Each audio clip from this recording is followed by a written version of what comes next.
Hello दोस्तों, welcome to only IAS. आज date है 11 अक्टूबर 2022 एंड आप सभी का स्वागत है एडिटोरियल डिस्कशन में। आज हम टोटल 3 एडिटोरियल्स डिस्कस करेंगे। पहला एडिटोरियल है रेजिलिएंट मिनरल सप्लाई चेन के बारे में। इसके साथ ही साथ हम दूसरा आर्टिकल डिस्कस करेंगे जहां पर लाइफ स्टॉक सेक्टर की इंपॉर्टेंस को समझेंगे, इसके रिगार्डिंग कुछ इश्यूज को डिस्कस करेंगे एंड उनको कैसे ठीक किया जा सकता है। राइटर इसके बारे में कुछ हमें पॉइंट्स देते हैं।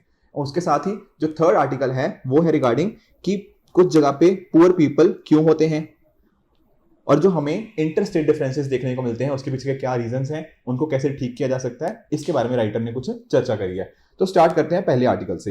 देखिए, पहला article resilient mineral supply chain के साथ लिंक्ड है और इसको आप रिलेट कर सकते हो इंडियन इकोनॉमी के इस कंपोनेंट के साथ जीएस पेपर 3 के अंदर।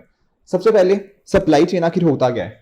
देखो, कोई भी चीज अगर आपने स्टार्टिंग से लेके बिल्कुल एंड तक का जो प्रोसेस होता है वो आता है सप्लाई चेन के अंदर। जैसे कि पहले रॉ मटेरियल्स को सोर्स करना, फिर इन रॉ मटेरियल्स को कन्वर्ट करना बेसिक पार्ट्स के बीच में, उन बेसिक पार्ट्स को कंबाइन करके फाइनल प्रोडक्ट को बनाना, साथ ही साथ किस तरह से हमने सेल्स का पूरा प्रोसेस देखना है।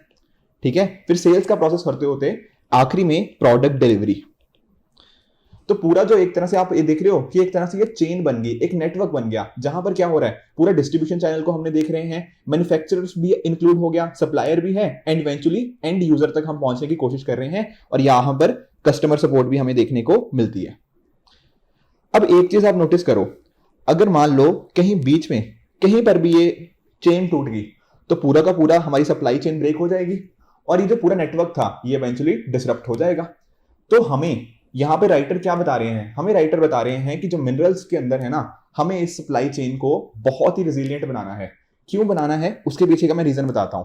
देखिए, आपने 15 अगस्त को प्रधानमंत्री मोदी जी की स्पीच सुनी, उसमें उन्होंने आत्मनिर्भरता के ऊपर फोकस किया।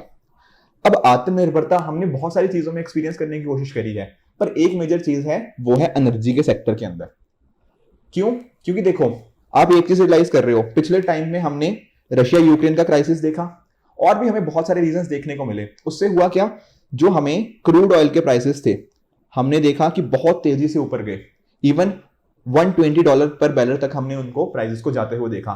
तो आप देख रहे हो, इंडिया जो कि नियरली 85% कहीं ना कहीं इंपोर्ट करवाता है एनर्जी रिगार्डिंग जो उसकी चीजें होती हैं, जो ऑयल इसकी डिपेंडेंसी है, उसके लिए क्रूड ऑयल में इतनी ज्यादा जो फ्लक्चुएशंस आती हैं ये बहुत हानिकारक हो सकती हैं। उसी तरह से जब हम बात करते हैं जैसे गैस हो गया, तो गैस के केस में भी हमें ओवरऑल ग्लोबली हमें देखने को मिल रहा है कि काफी सारे इश्यूज हैं। जैसे कि आपने नॉर्थ स्ट्रीम के बारे में सुना है, तो नॉर्थ स्ट्रीम का केस भी एक बहुत इंपॉर्टेंट केस बना, जहां पर रशिया से जर्मनी तक हम गैस नेचुरल गैस की पाइपलाइन जो रन करती है उसमें भी हमें कुछ दिक्कतें देखने को मिली, जिस वजह से क्या हुआ, एनर्जी सिक्योरिटी के ऊपर क्वेश्चंस बहुत तेजी से राइज हुए। अब ऐसी सिचुएशन के अंदर इंडिया के पास क्लीन एनर्जी की अगर अच्छी सप्लाई चेन हो तो डेफिनेटली ये जो हमारा फॉसिल फ्यूल के ऊपर डिपेंडेंस है ना, इसको हम कर सकते हैं। और जो हमारे प्रधानमंत्री जी का आइडिया है दैट इज आत्मनिर्भरता इन एनर्जी, इसको अचीव किया जा सकता है। ठीक है, तो जो हमारे राइटर्स हैं वो इसी के बारे में डिस्कस कर रहे हैं।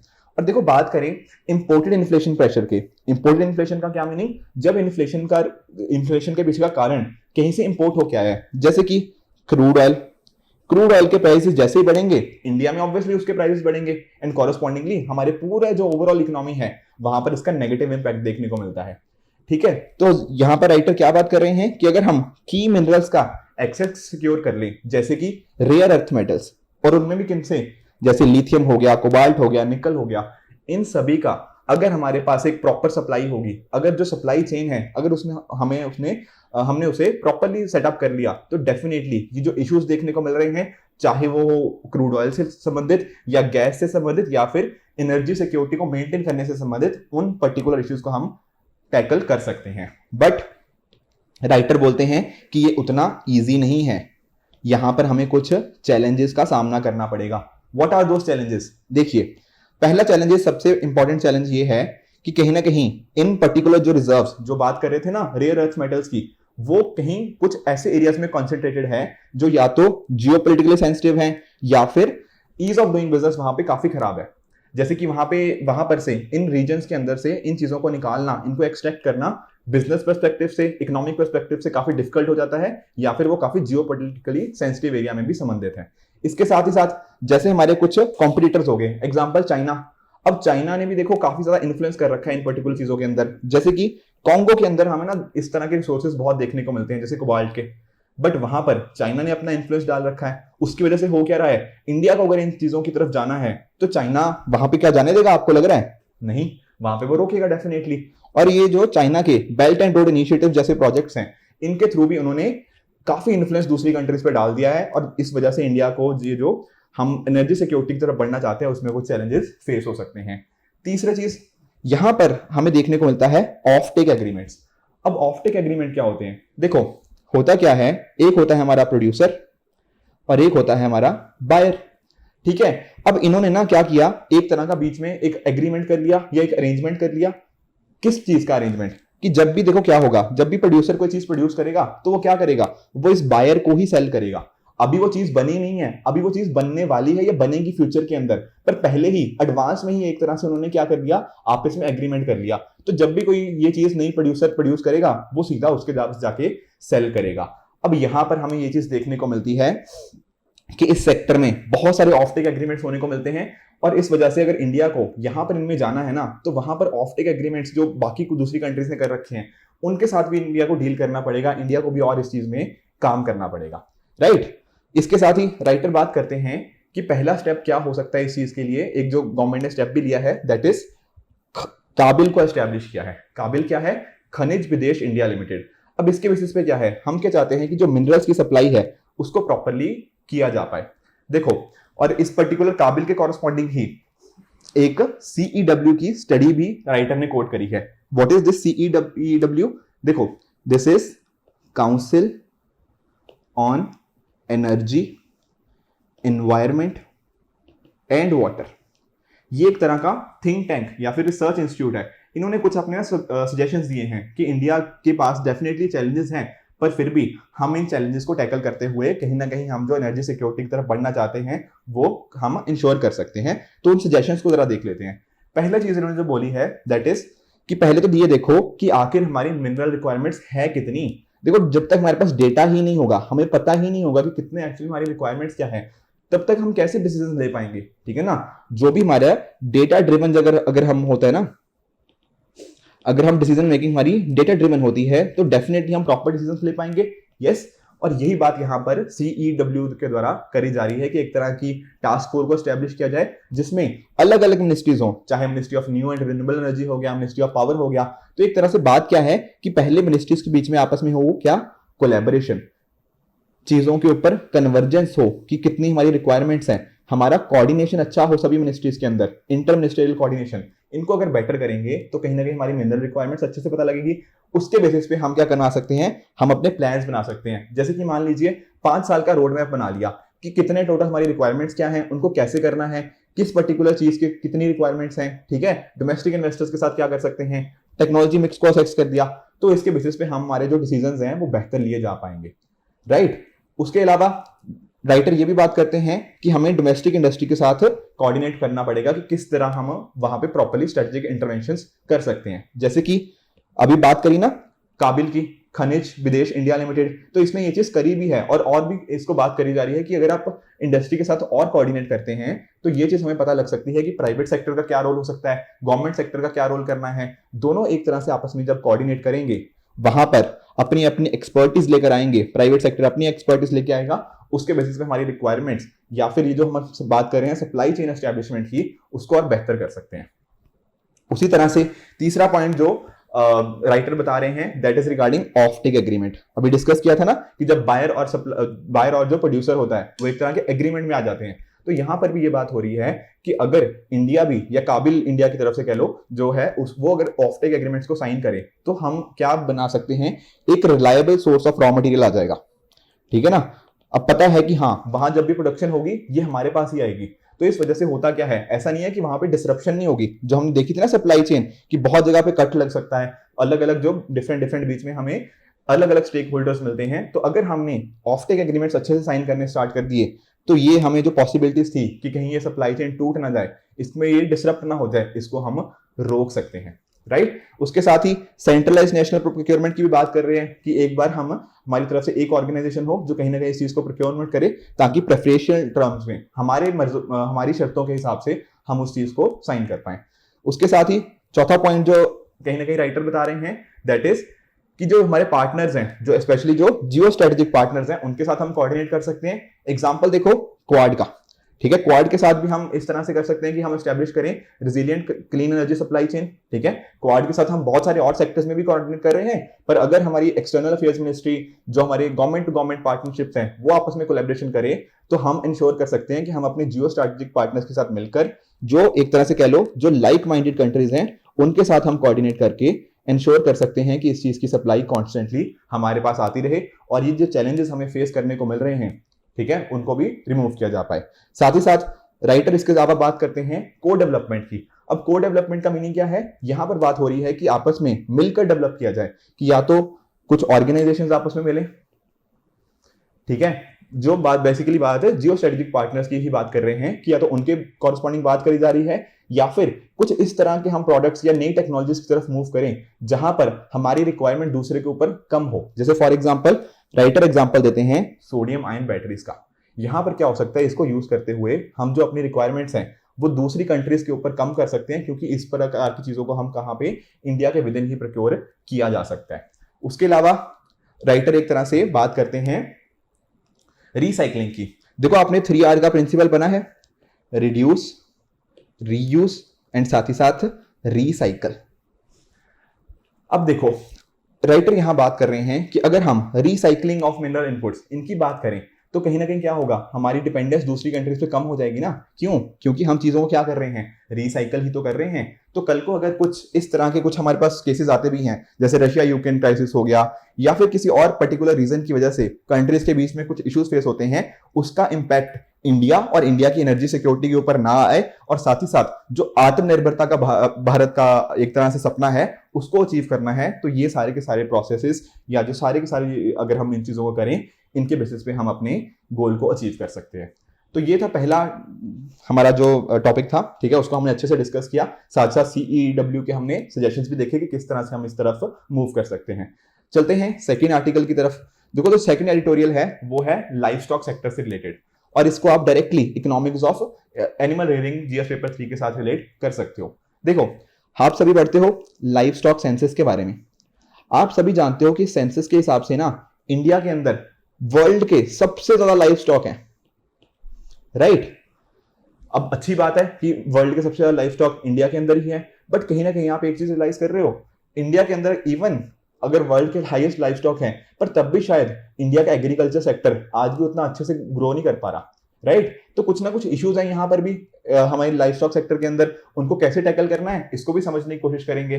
पर देखो एग्रीकल्चर को भी ना आप दो पार्ट्स में डिवाइड कर सकते हो। एक तो जैसे हमारे क्रॉप्स हो गया, और बाकी जो अदर एक्टिविटीज, जो अलाइड एक्टिविटीज मान सकते हो।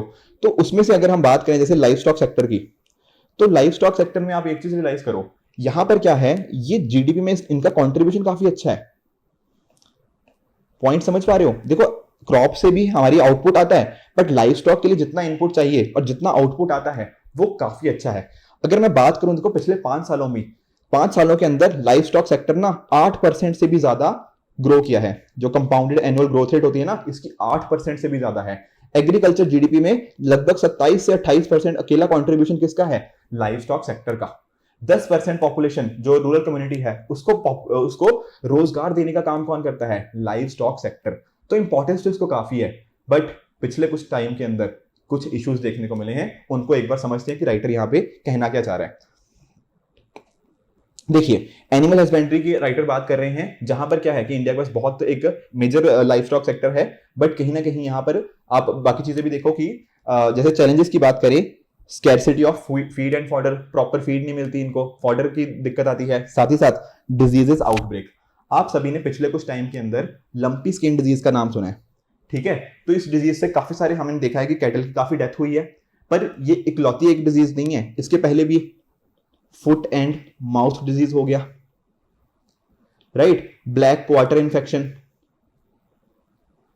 इन्फ्लुएंजा, इस तरह की हजारों आउटब्रेक्स हो चुके हैं।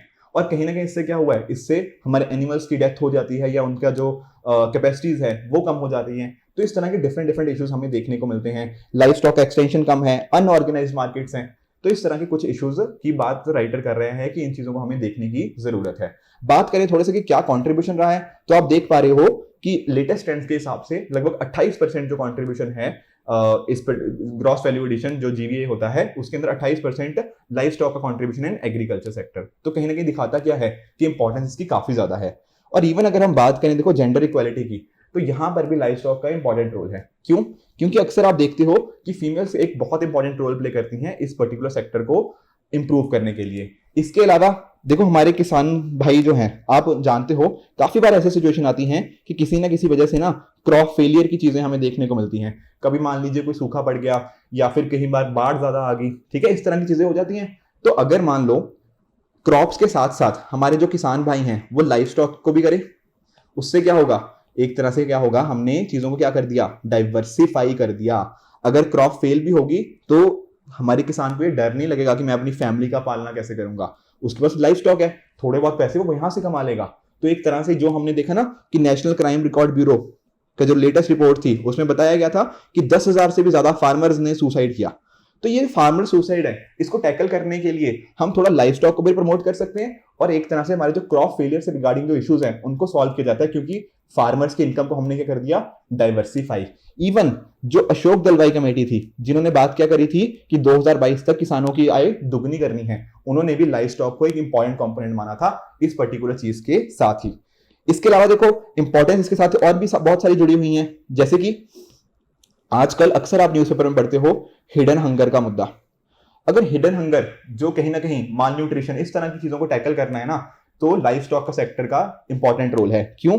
जैसे मान लीजिए यहां से हमें मिल्क मिल रहा है, एग्स मिल रहे हैं, तो हमारा जो फूड एंड न्यूट्रिशन है उसको इंप्रूवमेंट करनी है, तो उसमें definitely life stock is very important role. Global hunger index में इंडिया की परफॉर्मेंस काफी खराब है, इस चीज को अगर इंप्रूव करना होगा तो उसके पीछे लाइफ स्टॉक का रोल बहुत इंपॉर्टेंट हो जाएगा।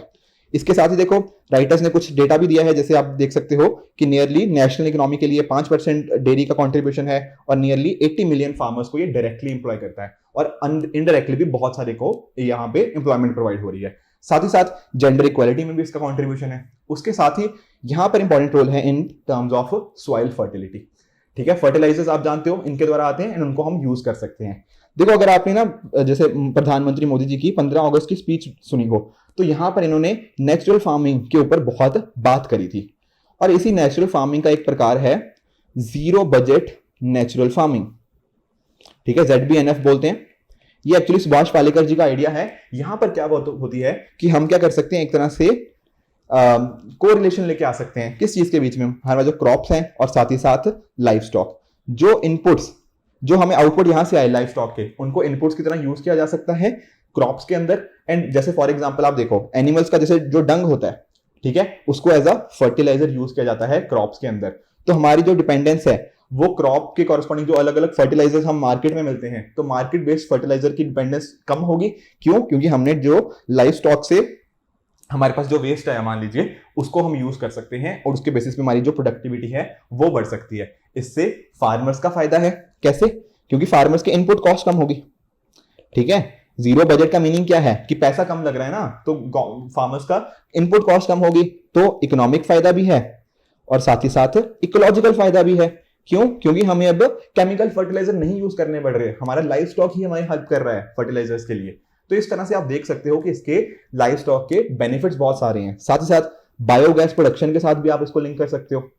ठीक है ना, क्योंकि हर साल कितना, नियरली 300 मिलियन टन जो होता है वो डंग हर साल फ्यूल के लिए यूज किया जा सकता है, जो कि एनिमल वेस्ट से होता है। ठीक है, साथ ही साथ हमारे फॉरेन एक्सचेंज के लिए, ठीक है, फॉरेक्स अर्निंग भी इसके लिए काफी हाई पोटेंशियल है। जैसे हो गया हमारा वूल हो गया, हमारा लेदर हो गया, इस तरह की चीजों का एक्सपोर्ट पोटेंशियल काफी ज्यादा है। तो ये सारी चीजें थी जो हमें कहीं ना कहीं क्या दिखाती हैं कि लाइफ स्टॉक सेक्टर का इंडियन इकोनॉमी के अंदर एक बहुत इंपॉर्टेंट कंट्रीब्यूशन है। और आप सिर्फ इसको इकोनॉमिक एंगल में मत देखो, इसको इकोलॉजिकल एंगल, बायोगैस के अंदर, फॉरेक्स के अंदर, हर एंगल में आप देख सकते हो। हमारे फार्मिंग कम्युनिटी के हेल्प के लिए हर एंगल में आप कहीं ना कहीं देख सकते हो कि लाइफ स्टॉक का इंपॉर्टेंट रोल है। पर जहां रोल है वहां कुछ चैलेंजेस भी हैं।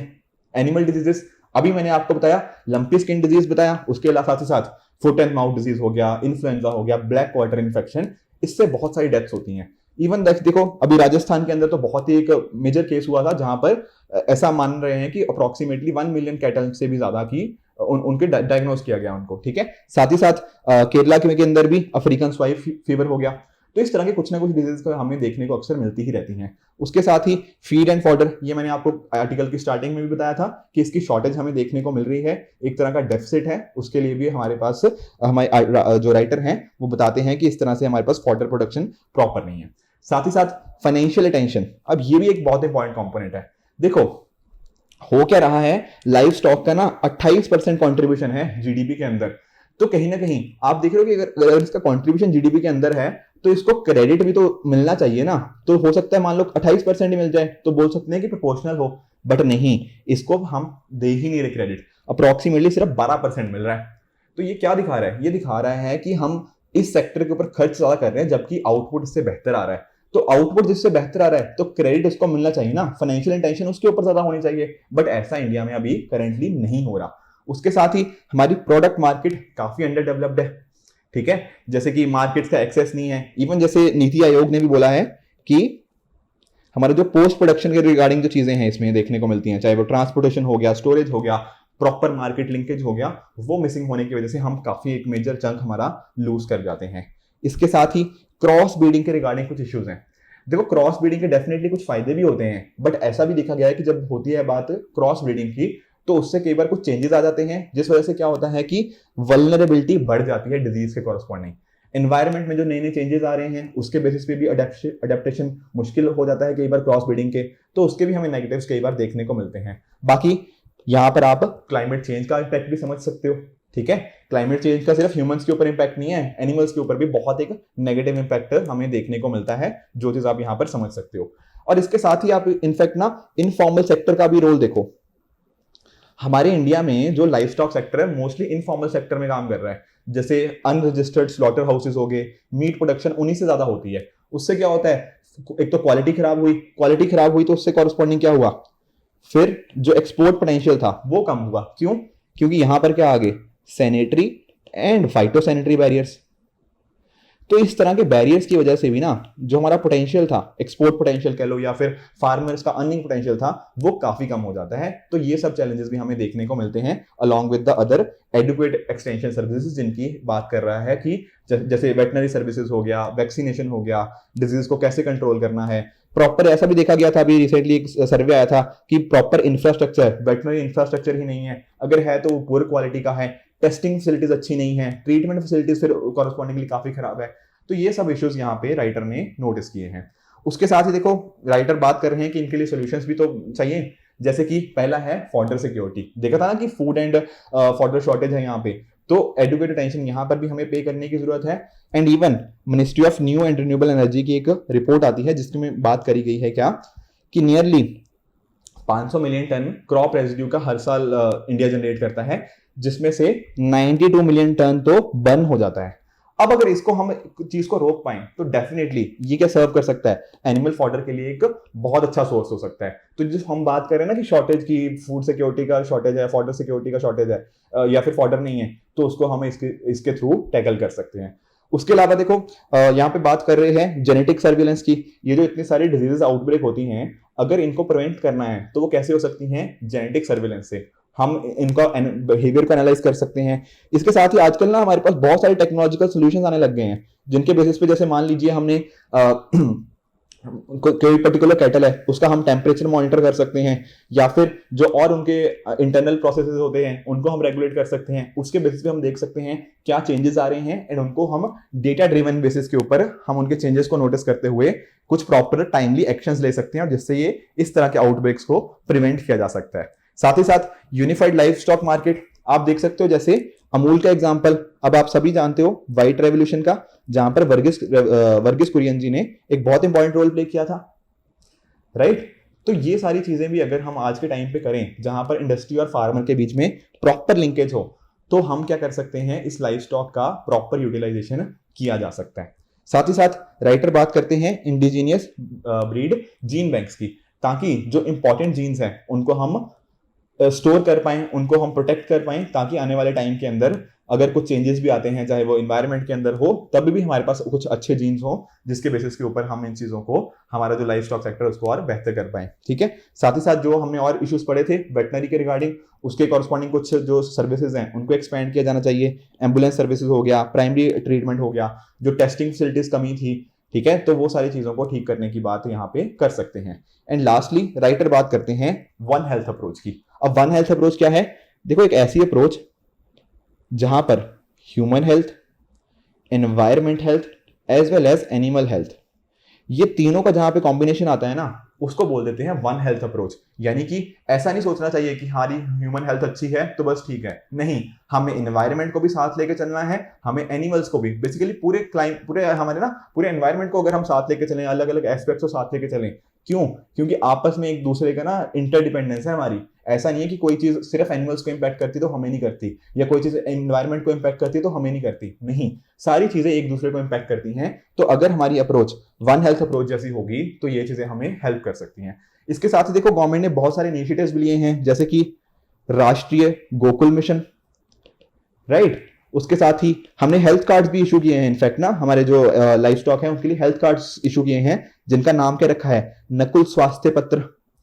तो इस तरह के गवर्नमेंट के डिफरेंट डिफरेंट इनिशिएटिव्स हैं। साथ ही हमने नेशनल जो नबार्ड है, national bank for agriculture and rural development, साथ ही साथ national centre for disease control NCDC, इन्होंने भी बहुत सारे एफर्ट्स लिए हैं, जैसे कि पशु संजीवनी हो गया, national programme for dairy development हो गया। इस तरह के बहुत सारे इनिशिएटिव्स आ रहे हैं, जिसकी वजह से क्या हो रहा है कि लाइफ स्टॉक सेक्टर को और गवर्नमेंट अच्छे से प्रमोट कर रही है। क्योंकि जो हमारा यहाँ पे आपने देखा कि इकोनॉमिक इंपॉर्टेंस बहुत ज्यादा है लाइफ स्टॉक सेक्टर का, और अगर हमें एग्रीकल्चर को और हमारे फार्मर्स की सिचुएशन को और बेहतर करना है, वहां पर लाइफ स्टॉक सेक्टर का एक मेजर रोल होने वाला है।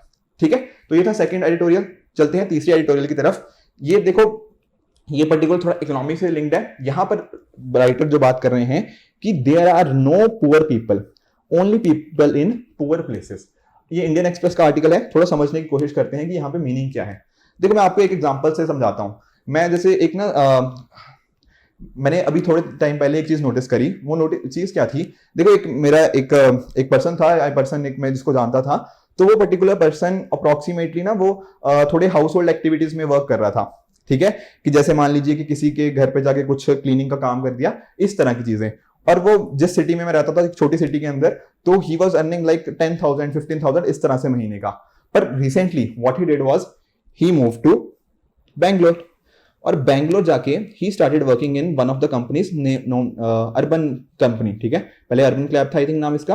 तो यहां पर काम करने लग गया, और जैसे ही वो बैंगलोर में ये काम करने लग गया, ही स्टार्टेड अर्निंग लाइक 50,000 या समथिंग लाइक दैट। 40-50,000 आसानी से उसको मिल रहे हैं।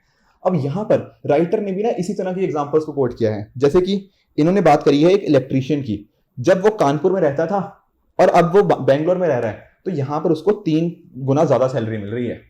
तो कहीं ना कहीं ये क्या दिखा रहा है? ये दिखा रहा है कि जैसे ही हम अपनी सिटीज को चेंज करते हैं, हमें एक मैसिव डिफरेंस देखने को मिलता है इन द वेजेस। ठीक है ना, सेम काम के लिए हो सकता है कि आपको ना किसी भी, मान लीजिए ओडिशा के एक छोटे से गांव में हो सकता है वहां पे 10,000 मिले। On the other hand same काम अगर आप दिल्ली में कर रहे हो, या मुंबई में कर रहे हो, बैंगलोर, कैलकाटा, चलो कैलकाटा भी, या चेन्नई हो गया, तो इस तरह के सिटीज में आपको बहुत ज्यादा कंपैरेटिवली ज्यादा सैलरीज मिलेंगी। तो ये डिफरेंशियल क्यों है? तो यहां पर राइटर बात कर रहे हैं कि मेजरली 5 एरियाज के अंदर है। पहला state, cities, sectors, firms and skills. तो समझने की कोशिश करते हैं। देखो, पहला स्टेट का तो आप चीजें समझ गए। जैसे यहां पे राइटर ने बात करी है कि साउथ और वेस्ट इंडिया, ठीक है, यहां पर हमें देखने को मिलेगा आने वाले 20 साल में बहुत मेजर ग्रोथ चल रही है, अभी भी चल रही है, आने वाले टाइम में भी चलेगी डेफिनेटली। 35% ऑफ जीडीपी ग्रोथ के लिए ये साउथ और वेस्ट इंडिया की जो 6 स्टेट्स हैं वो रिस्पॉन्सिबल है, पर पॉपुलेशन ग्रोथ सिर्फ 5% है। इसके बेसिस पे क्या होगा? यहां पर ये पर्टिकुलर स्टेट्स हैं, यहां पर वेज इनइक्वालिटी कहीं ना कहीं बढ़ेगी। ठीक है, और यहां पे राइटर क्या बात कर रहे हैं कि अगर प्रॉपर लेबर लॉज होंगे ना, तो यहां पर हाई पेइंग जॉब्स को अट्रैक्ट करना आसान रहेगा, एंड उसके बेसिस पे इस चीज को देखा जा सकता है। उसी तरह से दूसरी चीज है सिटीज। अब सिटीज में क्या बात कर रहे हैं? सिटीज में जैसे एग्जांपल दिया गया है हैदराबाद का। अब हैदराबाद की देखो जीडीपी ओडिशा जो कि एक स्टेट है, ठीक है ना, उससे भी ज्यादा है, और जम्मू एंड कश्मीर से 4 गुना है। इससे हमें क्या पता लगता है कि बाकी सारी सिटीज के अंदर कुछ ना कुछ लो पेइंग जॉब्स है। ठीक है, और उसके पीछे का इन्होंने एक रीजन दिया है, वो ब्यूरोक्रेसी को रिस्पॉन्सिबल माना है कि इनकैपेबल जब डिस्ट्रिक्ट मजिस्ट्रेट्स होते हैं ना, वो भी एक तरह से रिस्पॉन्सिबल होते हैं इस पर्टिकुलर चीज के लिए। तो यहां पर बात क्या कर रही है एज अ सोल्यूशन? उन्होंने बात करी है कि जो नॉमिनल वेजेस होती हैं, यानी कि जिस चीज के लिए एम्प्लॉयर्स रिस्पॉन्सिबल है, मतलब जिसका ध्यान एम्प्लॉयर्स को रखना होता है, और रियल वेजेस जो एम्प्लॉयज के ऊपर होती हैं, कि हमें टोटल एक्चुअल में सब कुछ कट के, या फिर कि किस तरह का लिविंग स्टैंडर्ड वो चाहते हैं, उसके बेसिस पे अगर इसके बीच में थोड़ा डाइवर्जेंस आती है तो वहां पर हाई पेइंग जॉब्स को अट्रैक्ट किया जा सकता है। तीसरी बात जो राइटर कर रहे हैं that is regarding to sector. अब देखो ये बहुत ही लॉजिकल चीज है। आप देखते हो कि जो एग्रीकल्चर है वो 42% हमारी जो लेबर फोर्स है वो एग्रीकल्चर के अंदर है, पर जीडीपी में कंट्रीब्यूशन बहुत कम है 16% का। ऑन द अदर हैंड जब बात करते हैं सॉफ्टवेयर सेक्टर की, वहां लेबर फोर्स का बहुत ही छोटा पोर्शन है, पर वहां पर जीडीपी का पोर्शन बहुत ज्यादा है। ये बहुत ही ऑब्वियस बात है, राइट। तो देखो यहां पर आप पॉइंट जानते हो किसका, डिसगाइज्ड अनएम्प्लॉयमेंट का, ठीक है ना। हमें एग्रीकल्चर सेक्टर के अंदर डिसगाइज्ड अनएम्प्लॉयमेंट देखने को मिलती है कि जरूरत से ज्यादा लोग यहां पर एम्प्लॉयड हैं। इस वजह से होता क्या है, लोगों की मार्जिनल प्रोडक्टिविटी वो जीरो होती है एग्रीकल्चर के अंदर, कि नए नए लोग आते जा रहे हैं पर वो आउटपुट में कंट्रीब्यूट नहीं कर रहे। सॉफ्टवेयर सेक्टर में ऐसा नहीं है। और सॉफ्टवेयर सेक्टर आप देख भी रहे हो, यहां पर क्या बात हो रही है, बात हो रही है फोर्थ इंडस्ट्रियल रेवोल्यूशन की। नई नई चीजें आ रही हैं, आर्टिफिशियल इंटेलिजेंस हो गया, बिग डेटा हो गया, इंटरनेट ऑफ थिंग्स हो गया, इस तरह की जो नई नई चीजें आ रही हैं, तो डेफिनेटली वहां पर जीडीपी में कंट्रीब्यूशन उनका काफी ज्यादा है। तो यहां पर राइटर क्या बात कर रहे हैं कि जो पर्टिकुलर स्टेट्स अपने यहाँ पे मैन्युफैक्चरिंग सेक्टर की जॉब्स को, सर्विस सेक्टर की जॉब्स को ज्यादा से ज्यादा इंक्रीज कर पाएंगी और लोगों को एग्रीकल्चर से मूव करवाएंगी या फिर नॉन जो फार्म सेक्टर है उससे मूव करवा सकती हैं नॉन फार्म सेक्टर्स की तरफ, वो वाले स्टेट्स होंगे जहां पर हायर पेइंग जॉब्स होंगी एंड वो इस चीज को देख सकते हैं। साथ साथ उन्होंने चाइना का भी एग्जांपल दिया है कि क्या हुआ है चाइना के अंदर भी एग्रीकल्चर से या फार्म सेक्टर से नॉन फार्म एम्प्लॉयमेंट की तरफ लोगों को मूव किया गया है, जिससे क्या हुआ है, चाइना की पर कैपिटा इनकम बहुत ही तेजी से पिछले कुछ सालों में बढ़ी है। उसी तरह से राइटर बात कर रहे हैं चौथा पॉइंट दैट इज फर्म्स के बारे में। अब फर्म्स के बारे में देखो एक पॉइंट देखने को मिलता है कि इंडिया में देखो कंपनीज तो बहुत सारी हैं, ठीक है, बट एक्चुअल में जैसे अगर मान लो 6.3 करोड़ अगर एंटरप्राइज है ना, तो 23,500 ही प्रॉपर कंपनीज हैं। अब यहां पे फर्क क्या आता है, कुछ कंपनीज बहुत बड़ी होती हैं, कुछ होती हैं बहुत छोटी, ठीक है ना। तो यहां पर फर्क आ जाता है इकोनॉमीज ऑफ स्केल का। देखो मैं एग्जांपल से समझाता हूं। जैसे मान लो मैं आपको बोलूं कि आपको 100 शूज बनाने हैं, तो शायद अगर आप 100 शूज बनाने लगोगे तो हो सकता है एक शू आपका कॉस्ट करे मान लो 500 रुपए का। पर अगर मैं आपको बोलूं कि आपको 1 लाख शूज बनाने हैं, तो अब तो आपकी बहुत बड़ा प्रोडक्शन हो गया ना। तो यहां पर यूनिट कॉस्ट बनाने की वो बहुत कंपैरेटिवली कम हो जाती है। हो सकता है कि सेम शूज अब आप 200 रुपए में बनाने लग जाओ। क्यों? क्योंकि जैसे जैसे प्रोडक्शन कैपेसिटी बढ़ती है ना, जैसे जैसे नंबर ऑफ यूनिट्स प्रोड्यूस वो आप बढ़ाने लग जाते हो, उससे क्या होता है, उससे पर यूनिट कॉस्ट हमें कम देखने को मिलती है, क्योंकि इकोनॉमीज ऑफ स्केल का वहां पे हमें प्रिंसिपल देखने को मिलता है। तो यहां पर भी राइटर यही बात कर रहे हैं कि जो स्टेट्स इस तरह के रूल्स मतलब कर सकती हैं, वहां पर हाई पेइंग जॉब्स आ सकती हैं। तो फर्म्स के ऊपर भी काफी डिपेंड करता है कि कितनी वेज का डिफरेंशियल होगा। एंड लास्टली पांचवा पॉइंट जो राइटर ने बात करी है वो है स्किल्स के रिगार्डिंग। देखो ये पर्टिकुलर पॉइंट भी हमने डिस्कस किया कि आजकल देखो जो इंसान दिमाग चलाता है उसको ज्यादा इनकम होती है रेदर देन जो मसल्स एज इन मान लीजिए जैसे कई बार जैसे आप देखते हो कि घर बनाने के लिए जो लेबर चाहिए होती है वो अर्न करती है, हो सकता है 400 रुपए पर डे, 500 रुपए per day. On the other hand कोई ऐसा पर्सन जिसका काम थोड़ा मान लीजिए बैंकिंग सेक्टर में है, जहां पे उसको अपना दिमाग चलाना पड़ रहा है, तो he might be earning something like maybe 5,000 rupees a day as well. ठीक है, तो फर्क क्या है, फर्क यहाँ पे हो रहा है कि हम आज के टाइम पे स्किल्स हो गया, माइंड हो गया, इसके ऊपर ज्यादा फोकस हो रहा है। उसकी वजह से जो वेज डिफरेंशियल है वो चेंजेस देखने को मिल रहे हैं। और इसके पीछे का रीजन क्या है, रीजन है इंडिया नहीं वर्ल्ड आजकल क्या बन गया है, एक नॉलेज इकोनॉमी। और ये मैं नहीं बात बोल रहा, ये बात बोली है नीति आयोग के चेयरमैन ने, ठीक है ना, कि वर्ल्ड एक नॉलेज इकोनॉमी बन रही है, फोर्थ इंडस्ट्रियल रेवोल्यूशन हमारे सामने है, ठीक है। तो स्किल्स जिसके पास है आज के टाइम पे उसी का ही मतलब स्किल इज द किंग, ठीक है। तो ये चीज हमें आज के टाइम पे देखने को मिल रही है। तो यहाँ पे राइटर्स ने ना चलो ये तो बात करी ही है कि क्या इसके पीछे के रीजंस हैं, इसके साथ साथ राइटर ने कुछ सोल्यूशंस भी सजेस्ट किए हैं कि किस तरह से जो हमें स्टेट्स के बीच में वेज डिफरेंसेस देखने को मिलते हैं इसको कैसे रिड्यूस कर सकते हैं। पहली जो बात करी है वो बात करी है कि हमें लोकल बॉडीज को, मेयर्स को, इनको एम्पावर करना होगा। कैसे? 3F को डिवॉल्व करके। 3F क्या है? Funds, function and functionaries. देखो आप जानते हो 11th शेड्यूल की बात करें अगर स्पेशली, चाहे आप 12th की बात कर लो, तो 11th के शेड्यूल के अंदर ना देखो 29 सब्जेक्ट्स की बात करी गई थी कि 29 सब्जेक्ट्स क्या हैं, वो डिवॉल्व करने होंगे जो तुम्हारा जो पंचायत होते हैं। पर इंडिया में एक भी स्टेट ऐसी नहीं है जिसने सभी के सभी 29 सब्जेक्ट्स को डिवॉल्व किया हो, ठीक है। तो इससे एज हमें देखने को मिलता है कि फंक्शंस के कॉरेस्पॉन्डिंग ना बहुत इनके पास फंक्शंस के बीच में हमें बाकी और जो गवर्नमेंट बॉडीज हैं उनके बीच में एक तरह का ओवरलैप देखने को मिलता है। उस वजह से लोकल बॉडीज अच्छे से काम नहीं कर पाती, फंड्स की अक्सर कमी देखी गई है। जितने फंड्स कहीं ना कहीं एक्सपेक्टेड होते हैं उतने नहीं कर पाते। साथ ही साथ इंटरनल रेवेन्यू जनरेशन काफी कम कैपेसिटीज होती हैं लोकल बॉडीज के पास, तो रेवेन्यू उनके पास प्रॉपर आ नहीं पाता, उतना मोबिलाइज नहीं कर पाते वो रेवेन्यूज को, और फंक्शनरीज की भी यहाँ पे कमी देखी गई है। तो देखो इवन कोविड-19 के टाइम पे भी देखा कि वो ऐसी स्टेट्स जहां पर लोकल बॉडीज और मेयर्स को ज्यादा इंपावर किया गया था वो थोड़ा सा बेहतर रही हैं कहीं ना कहीं इन चीजों को टैकल करने में।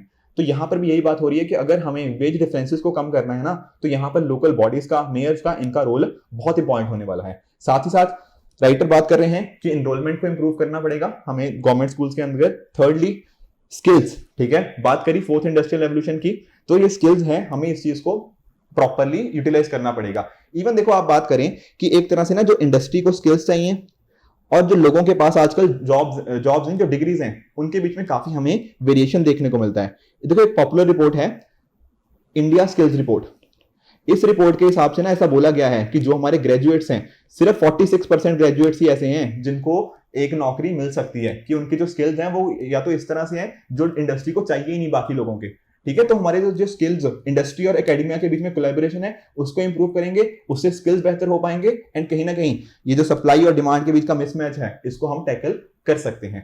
चौथी चीज जो राइटर बात कर रहे हैं दैट इज कि हमें एग्रीकल्चर के अंदर रिफॉर्म्स लेके आने की जरूरत है। ठीक है, पावर जनरेशन अफोर्डेबल बेसिस पे हो पाए। ठीक है, पब्लिक ट्रांसपोर्ट की बात कर रहे हैं यहाँ पे। ठीक है, इवन देखो ये पॉइंट ना एक्चुअल में जो हमारे मिनिस्टर हैं नितिन गडकरी जी, उन्होंने भी ये पॉइंट बोला हुआ है कि कहीं ना कहीं अगर हम लॉजिस्टिक्स कॉस्ट को हम कम कर पाए, अभी बहुत हाई है, ठीक है, 15-16-14-15% के आसपास है हमारी जीडीपी का लॉजिस्टिक्स कॉस्ट, अगर कहीं ना कहीं हम इसको कम कर पाए तो जो हमारे पोस्ट प्रोडक्शन लॉसेज हैं स्पेशली एग्रीकल्चर सेक्टर के अंदर उनको हम कर सकते हैं, जैसे कि स्टोरेज रिलेटेड हो गया, ट्रांसपोर्टेशन हो गया, मार्केटिंग हो गया।